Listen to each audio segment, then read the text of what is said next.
Muito bem, meus caros.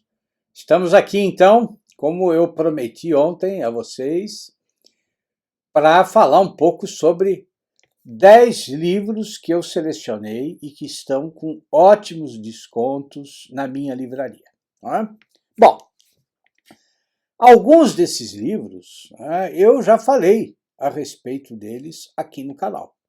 Então, se vocês tiverem aí o cuidado de procurar na playlist Dicas de Livros, vocês vão ver que alguns deles já foram amplamente comentados aqui no canal e de forma elogiosa. Tá? Bom, então vamos lá. Qual é o primeiro da lista? O primeiro da lista não poderia ser outro. O primeiro da lista é A Vida Intelectual do Sertilhange. E por que é o primeiro da lista? Porque é um livro fundamental. É um livro que mudou a vida de uma infinidade de intelectuais. É um livro que atualíssimo, é um livro que vai dar para vocês não só uma perspectiva no estudo, uma perspectiva no trabalho intelectual, como vai dar a vocês também método, disciplina, para vocês realmente progredirem nos estudos. Agora, não vai fazer isso, e aí é que está uma das maravilhas desse livro também, outra das maravilhas desse livro.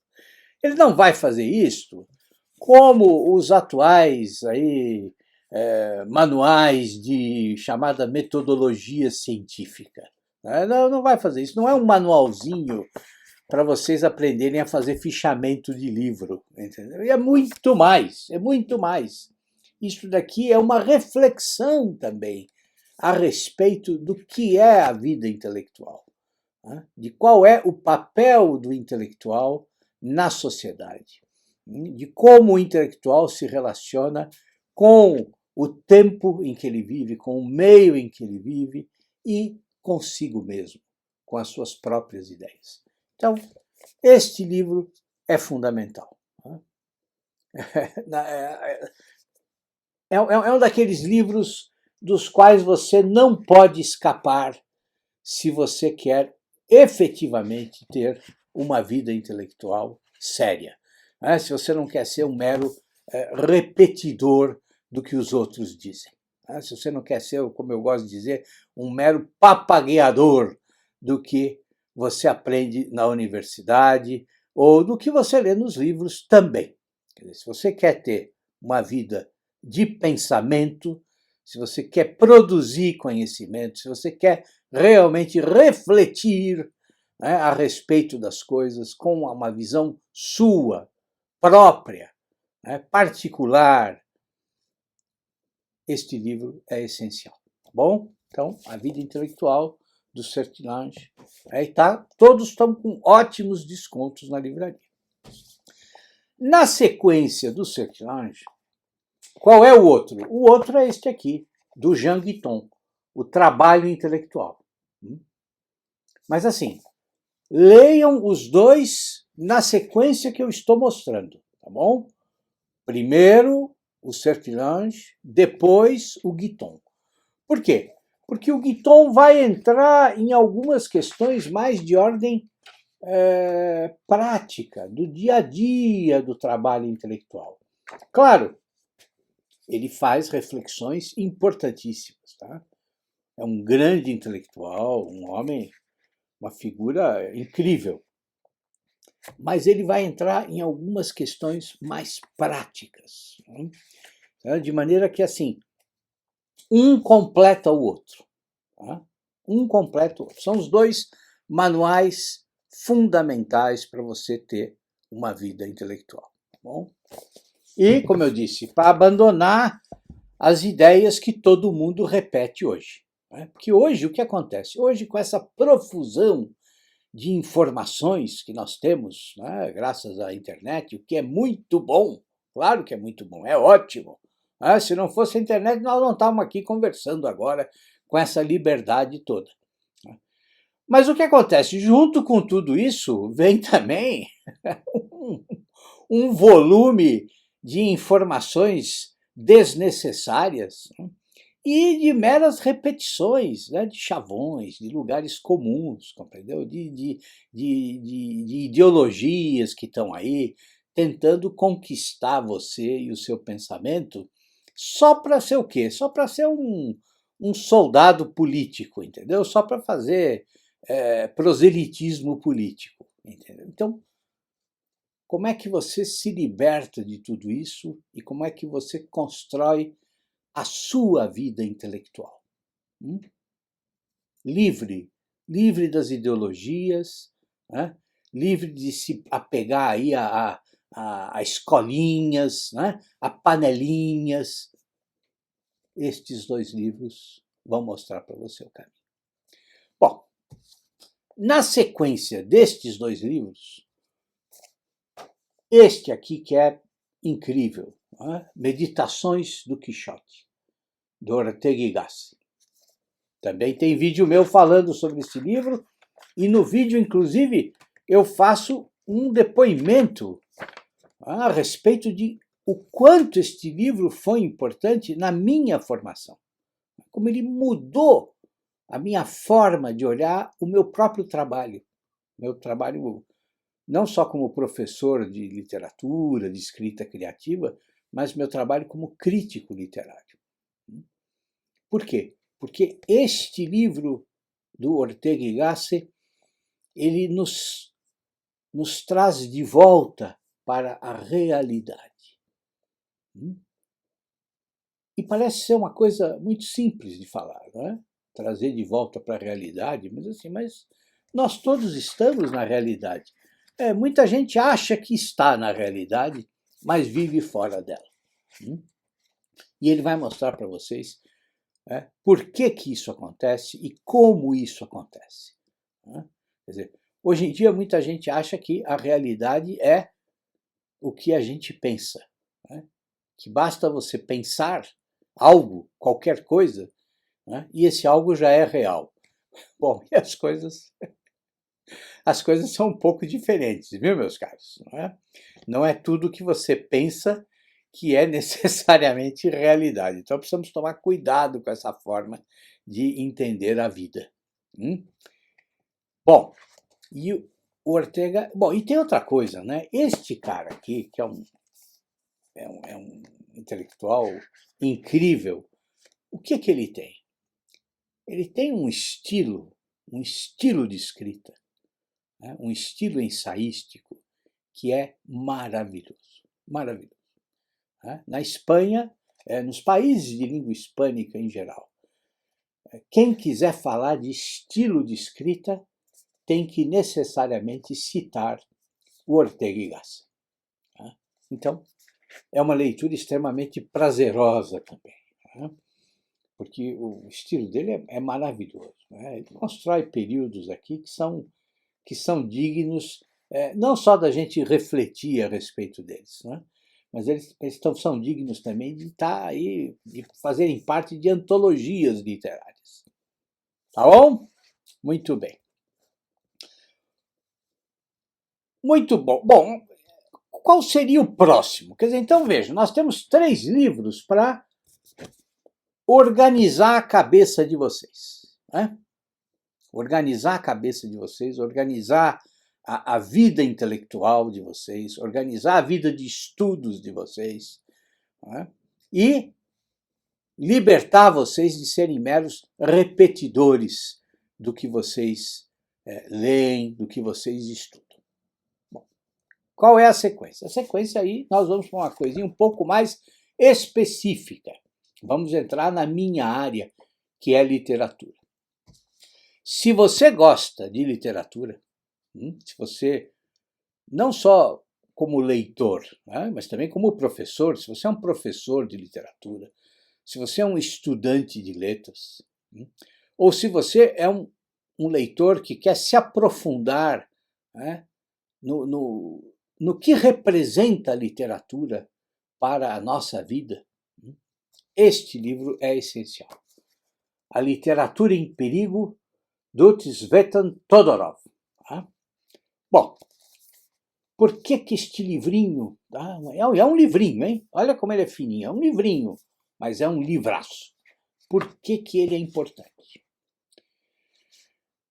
Porque o Todorov, né, ele, no início da sua carreira, ele se filiou ao pensamento estruturalista.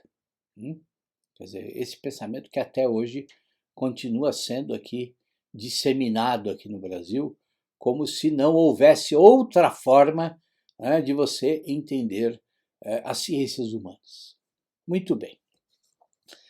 Mas acontece que gradativamente, né, à medida... Bom, e ele é um intelectual que tem uma obra vastíssima, né? O Todorov morreu há pouquíssimo tempo, 1 ano, 2 no máximo, não tenho certeza. O que acontece? À medida que ele foi estudando, que ele foi se aprimorando, que ele foi avançando na sua carreira, bom, ele começou a perceber as falhas do sistema estruturalista. Né? E não só as falhas, não só os limites, mas também o quanto o estruturalismo estava prejudicando o ensino da literatura e a produção da literatura. E então, gradativamente, uma coisa rara em intelectuais modernos. Né? Ele gradativamente vai se afastando da panelinha, vai rompendo com aquela turma e vai construindo um pensamento que é pessoal, uma maneira pessoal dele de ver as coisas. E este livro aqui é a síntese disso. Quer dizer, ele faz uma radiografia, né, dos problemas que o ensino da literatura, que a crítica de literatura e que a produção de literatura, né, estão enfrentando hoje. E mostra, né, como romper com tudo isso. E como é importante romper com tudo isso. Romper com toda essa visão nihilista que predomina hoje. Né? Romper com toda essa questão relativista que impera hoje. E romper também com o próprio estruturalismo. Né? Quer dizer, essa visão limitada do que é a literatura, que vê a literatura apenas como um conjunto de códigos linguísticos e nada mais. Então, esse livro é fantástico, absolutamente fantástico. Eu sempre recomendo ele há anos para os meus alunos. Tá? Por quê? Porque ele retoma uma ideia que é central para todos nós. E que a literatura é indissociável, é inseparável da vida. Tá? Percebe? Então, vejam que eu montei uma sequência que está toda relacionada. Né? Quer dizer, aquilo que o Ortega mostra de forma ampla, geral, neste livro, né? Como uma reflexão filosófica, o Todorov, de certa forma, leva para um campo específico do conhecimento, que é a literatura. Tá bom? Bom, aí vamos aí entrar um pouquinho mais nesse âmbito da literatura. Eu separei este dicionário da literatura brasileira para vocês, tá? Do Paul Tessier, publicado pela Martins Fontes. Olha, não é nenhuma obra que pretenda aí esgotar, o assunto. Quer dizer, não são verbetes sobre a nossa literatura que, assim, verbetes incríveis, né? Aqueles verbetes longuíssimos, que dão conta de todos os aspectos de um autor. Não. Mas é uma obra, digamos que, aí, introdutória, que pode ajudar como uma ferramenta de consulta, né, aqueles que estão se iniciando no estudo da literatura brasileira. Sim, é muito importante conhecer a nossa literatura. Tá certo, nós somos um país jovem, a nossa literatura é muito imatura em vários sentidos, nós temos vários problemas aí culturais, enfim, não vamos entrar nessas questões. Mas é uma obrigação nossa conhecer a nossa literatura. Por quê? Inclusive porque há coisas muito boas, né, produzidas aqui. Então, este livrinho faz isso. Né?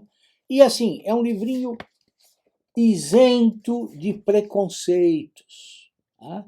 É um livrinho, um dicionário que não é filiado aí a nenhuma escola, né, de teoria literária. Isso é muito bom. Então, por exemplo, você vai ler lá o verbete sobre o Gilberto Freire, né? Muito bem escrito, né?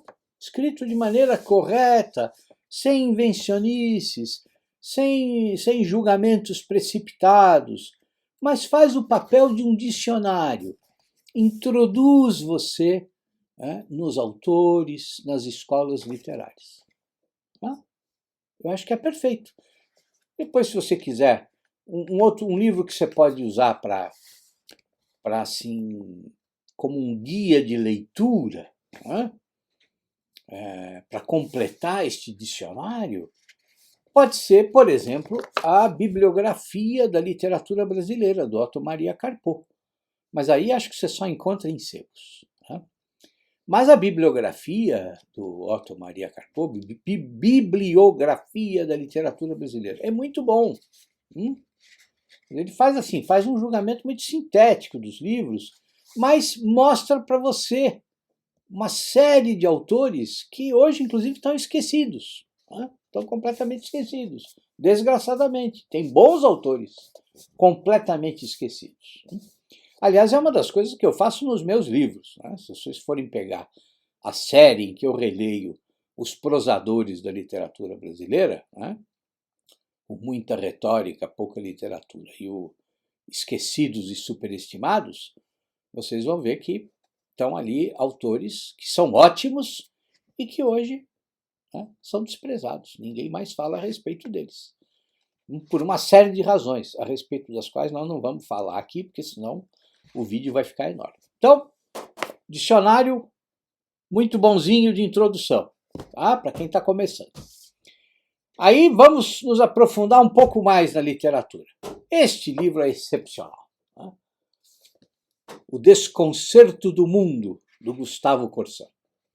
Fenomenal, livro fenomenal, incrível. Tá? Assim, me fez refletir, me faz ainda refletir a respeito de uma série de questões, né, em relação ao Machado de Assis. Olha, é composto de 3 ensaios que são maravilhosos. Tá? O primeiro é o Desconcerto do Mundo, o segundo é Na Mesma Língua em que Chorou Camões, e o terceiro é Quadros de uma Exposição.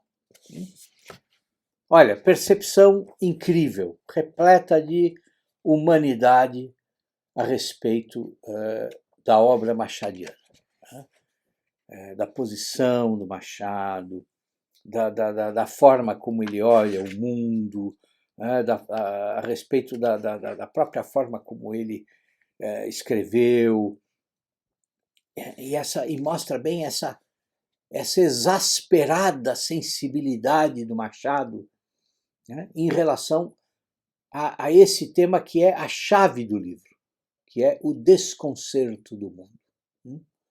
Quer dizer, o desarranjo do mundo, essa perplexidade nossa, né, em relação à desordem, né, constante, permanente, que é o mundo. Então, eu acho que é assim, fenomenal. Tenha você lido ou não o Machado, né, e outro, um estilo literário também fantástico. Né? O Corsão escreve muito bem, muito bem. Tá? Então, O Desconcerto do Mundo, do Gustavo Corsão. Bom, continuando na literatura, eu separei um livro que é muito esquecido. Acho que raríssimas pessoas têm esse livro na biblioteca, que é o História Concisa da Literatura Alemã, do Carpo.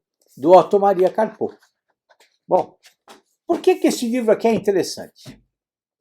Esse livro é interessante pelo seguinte. Bom, primeiro é o Carpo, né? E o Carpo, o Carpo é um gênio, não adianta ninguém falar o contrário, não adianta vocês virem. Tem gente que vem querer contemporizar aí a importância do Carpo, mas a verdade é que quando o Carpo chegou aqui e começou a escrever, né, ninguém, absolutamente ninguém tinha, né, todo o conhecimento que o Carpo tinha. Então, assim, ele foi, e até hoje, né, até hoje, quer dizer, ele é uma... Ler o Carpo significa... olha, imaginem um quarto escuro, tá, frio e embolorado. Você entra nesse quarto, qual é a primeira coisa que você faz? Você abre a janela para deixar o sol entrar. Não é verdade? Bom, o Carpo é essa janela. O Carpo é essa janela que a gente abre para ver a literatura de uma maneira nova, de uma maneira diferente. E arrisco dizer, para ver a literatura como ela deve ser vista. Ainda que no final da vida, por uma série de razões, não vou entrar aqui nessas questões, mas assim, ele, coitado, acabou sendo praticamente que forçado, né, a ser um cara de esquerda. Por causa da conjuntura do Brasil, da época, enfim, olha, foi uma morte, um final triste do Carpo. Mas não vamos pensar nessas questões. Um dia eu falo sobre tudo isso para vocês. O Carpo é um gênio. Um gênio. E qual é o mérito deste livro?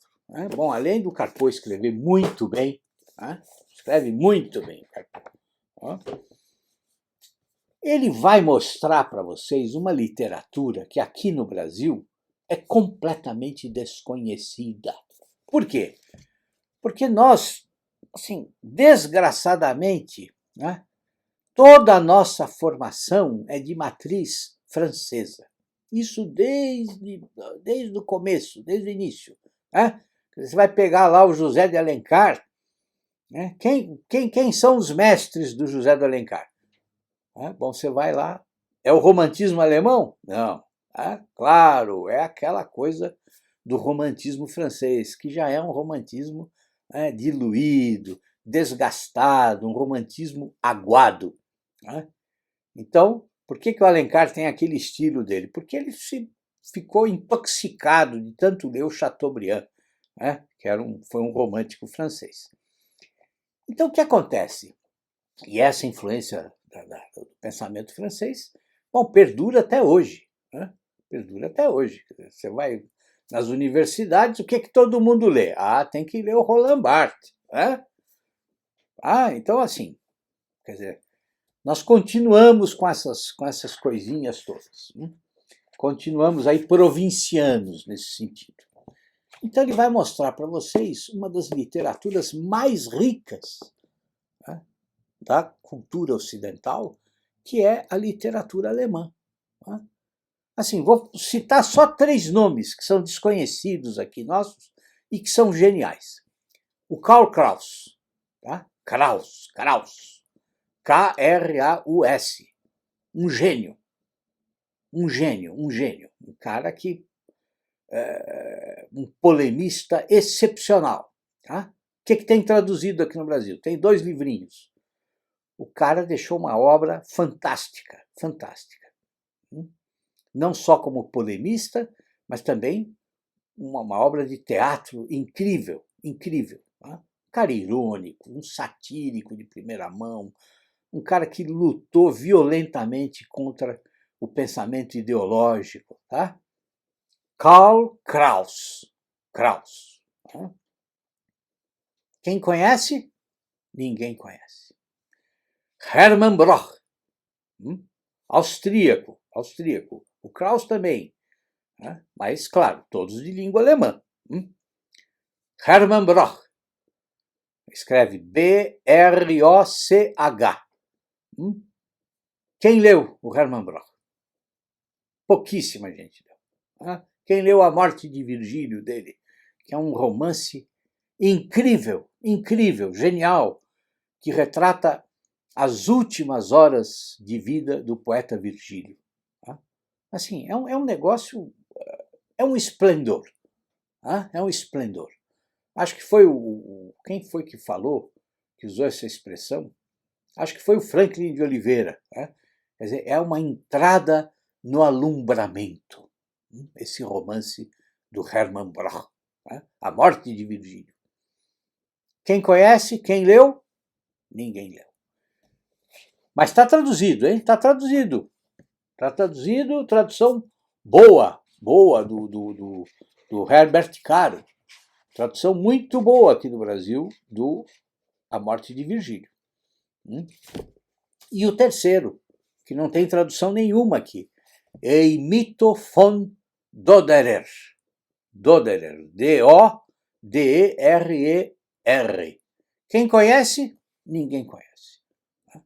Tem um romance genial também sobre a decadência austríaca, chamado Os Demônios, que é o mesmo título daquele romance incrível do Dostoiévski. Jamais foi traduzido aqui no Brasil. Completamente desconhecido aqui. Completamente. Percebem? Isso são só 3 exemplos. 3 exemplos, meus caros. E a gente está apartado de tudo isso. E aí lendo principalmente a literatura traduzida de língua inglesa ou de língua francesa. Literatura alemã aqui, pouquíssima gente conhece, pouquíssima gente estuda. Mas é uma literatura incrível, incrível, incrível. Então, uma forma de você começar a penetrar nesse mundo novo, desconhecido aqui, é este manual excelente do Carpeaux, que conhecia o assunto como ninguém, porque o Carpeaux é austríaco. Tá certo? Bom, para não dizerem que eu sou aí um conservador louco, um direitista e um reacionário, como muita gente gosta de rotular, a gente, eu separei um livro aqui que é interessantíssimo. Estas aulas de literatura do Julio Cortázar, um escritor argentino, já morreu, mas escritor aqui da chamada modernidade, um escritor nosso contemporâneo, pode-se dizer, que é um escritor excepcional. Excepcional. Os contos dele são... Ele tem contos incríveis. Eu não gosto muito do Jogo da Amarelinha, porque eu não sou muito...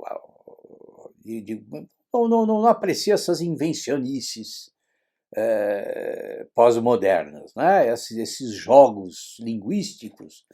Para mim, eles acabam resultando, na minha opinião, sempre em nada. A verdade é isso. Mas a verdade é essa. Agora, mas isso não significa que ele não foi um grande escritor. A obra dele é excelente. Ele tem contos incríveis. Para quem gosta de literatura fantástica, por exemplo, se você nunca leu A Casa Tomada, do Cortázar, que é um conto breve, mas é um conto excepcional. Eu sempre falo a respeito desse conto na minha oficina de escrita criativa. É um conto excelente. E aqui, então, são o quê? São as aulas que ele deu em 1980 na Universidade de Berkeley, nos Estados Unidos. E é interessante o livro por quê? Porque, primeiro, ele vai falar do trabalho dele de uma maneira muito pessoal, vai mostrar como ele vê a literatura, vai falar, tem 2 aulas a respeito do conto fantástico, para quem gosta aí de literatura fantástica, literatura de fantasia e tudo, é excelente. Mas ele também fala sobre o conto realista. Ele vai falar como foi a experiência dele de escrever O Jogo da Amarelinha. tudo aquilo que ele tentou transpor para esse romance. E é muito interessante, porque ele responde às respostas dos alunos. Depois que ele faz toda a explanação da aula, os alunos fazem perguntas e ele responde, e as respostas estão aqui. Tá? Então, assim, um autor que precisa ser conhecido. Um autor excelente, Julio Cortázar. Bom, aí vamos continuar no âmbito da literatura, claro, mas vamos para uma outra questão um pouco mais específica, que é a arte da escrita. E este manual é excelente. Tá? A arte de escrever em 20 lições, do Antoine Albalat. Inclusive, o prefácio desse livro aqui é meu. Tá? É uma apresentação que eu fiz, né, quando lançaram o livro. Bom, qual é a importância do Albalat? A importância do Albalat é a seguinte. Hoje, o ensino da escrita, ele está, digamos que, contaminado, né, por toda uma estética pós-modernista, né, por toda a teoria estruturalista, por toda a teoria formalista da literatura. Então, é claro que os professores de escrita criativa, né, e a produção literária também está contaminada por todos os problemas que o Todorov mostra. Né? O niilismo, né? O formalismo, o solipsismo, essa coisa de você só valorizar o seu eu, e ficar vomitando aí as suas impressões a respeito da realidade, né? Sabe? Você vai ler os autores, como eu sempre falo, dá a impressão de que os caras estão em praça pública se chicoteando, né?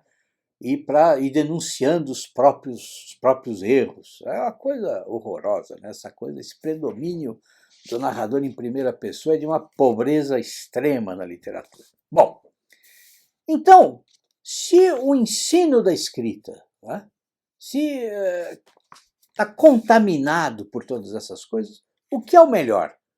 O melhor é voltar para um autor que não está preocupado com essas coisas. Não está preocupado com niilismo, com formalismo, não está preocupado em obedecer a certas escolinhas literárias, mas está preocupado em mostrar para você, né, o que tem no substrato, né, na estrutura do texto que é bem escrito. Então, claro, ele vai usar toda uma série de exemplos, né, que estão distantes de nós. Mas não tem problema nenhum. Quer dizer, é uma questão de você ler, né, com visão crítica. E assim, e você vai aproveitar uma tradução fantástica que é feita pelo Fidelino de Figueiredo, que foi um intelectual português genial. Acho que o Fidelino, inclusive, foi professor aqui da USP, uma época. Tá? Mas, assim, é um manual muito prático. Muito prático. E está formando, assim, para vocês terem uma ideia, o Albalat formou gerações de escritores. Vejam, o exemplar que eu tenho aqui, eu devia ter separado um exemplar para vocês verem. O exemplar que eu tenho aqui na minha biblioteca é de 1948. Tá? Já é, em 48, a oitava edição traduzida pelo Fidelino de Figueiredo. Tá? A oitava edição da tradução do Fidelino. E assim, para conseguir esse exemplar, há 30, 40 anos no sebo, olha, assim, eu tive que sacar uma arma da cintura e enfrentar os outros caras que estavam procurando o livro. Tá? Então, assim, os livros do Albalat foram uma raridade, né, durante anos aqui. Exatamente por quê? Exatamente porque o pessoal despreza o Obalá. Por quê? Porque ele vai mostrar para você a literatura como a literatura é, né? Livre dessas influências todas pós-modernistas, né? E vai mostrar para você de uma maneira muito didática, muito didática. Eu vou ler aqui para vocês algumas dessas lições. Então ele começa falando sobre o quê? Faz uma análise dos manuais de literatura que tem na época dele e mostra as falhas desses manuais. Aí, qual é a lição seguinte, fundamental? A leitura. É o que eu sempre digo. Não há escritor que não seja antes leitor. Depois ele entra na questão do estilo. Aí ele vai mostrar o que é ser original, o que é ser conciso, o que é ter um estilo que seja harmônico. Como é que funciona essa questão da invenção? Como é que você dispõe os termos na sua escrita? Tá? Como é que você faz refundições? Ou seja, como é que você modifica o seu texto? Aí ele vai entrar na narração, na descrição. Bom, enfim, é um livro excepcional, tá bom? Excepcional. A arte de escrever em 20 lições do Albalá. Bom, em último lugar, eu deixei aqui este belo calhamaço que acaba de sair, né, que é A Inveja dos Anjos, né, do Stephen Jagger. Bom, em primeiro lugar, quem é o Stephen Jagger? Procurem o currículo dele aí na internet. Vocês vão ficar extremamente surpresos, porque ele é um professor atuante hoje, né, nas universidades nos Estados Unidos, na Europa, ganhador de uma série de prêmios, né? Inclusive o prêmio Jacques Barzun. O Barzun foi um excepcional intelectual, né, que vocês deveriam ler, inclusive, que também é pouco traduzido aqui no Brasil, desgraçadamente, né? E ele fez este livro que chama-se A Inveja dos Anjos. Bom, o que ele vai mostrar aqui? Ele vai fazer uma investigação a respeito das chamadas escolas catedrais. São escolas presentes aí, né, no final do século X e durante o século XI na Europa. Mas são escolas a respeito das quais, né, se sabe muito pouco. Né?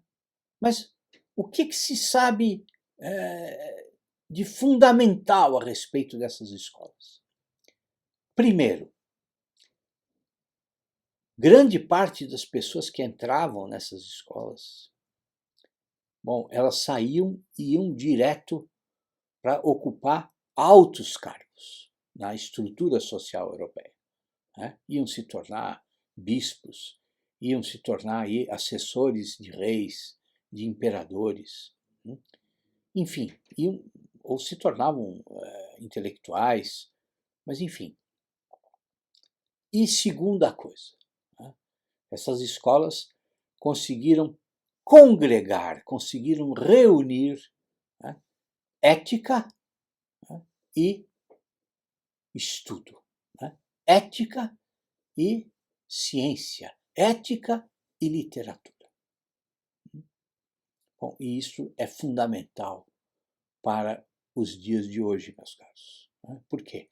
Porque o conhecimento, a produção do conhecimento, está completamente desvinculada de uma visão ética da vida, né, da nossa relação com o mundo, né, do nosso compromisso com os nossos semelhantes. Então, o que o Jagger vai fazer? Ele vai fazer uma investigação extremamente criteriosa, né, a respeito de como funcionavam essas escolas, né, as chamadas escolas catedrais. E vai nos mostrar, então... Bom, o livro é incrível, tá? O livro é absolutamente genial, né? E assim, repleto de notas, né, bibliografia, apêndices. Olha, é uma obra excepcional. Há muitos anos a gente espera pela tradução, né, deste livro aqui para o nosso país. E finalmente chegou. As escolas catedrais e os ideais sociais na Europa medieval entre 950 e 1200. Né? A Inveja dos Anjos, do Stephen Jay. É isso, meus caros. São os 10 livros que eu separei para mostrar para vocês. Então, assim, aproveitem os descontos. Tem uma infinidade de outros livros lá na minha livraria. Eu vou deixar os links aqui na descrição do vídeo. Mas lembrando, né? A promoção vai só até segunda-feira. E hoje já é sexta. Tá bom? Tudo de bom para vocês e um bom final de semana, meus caros.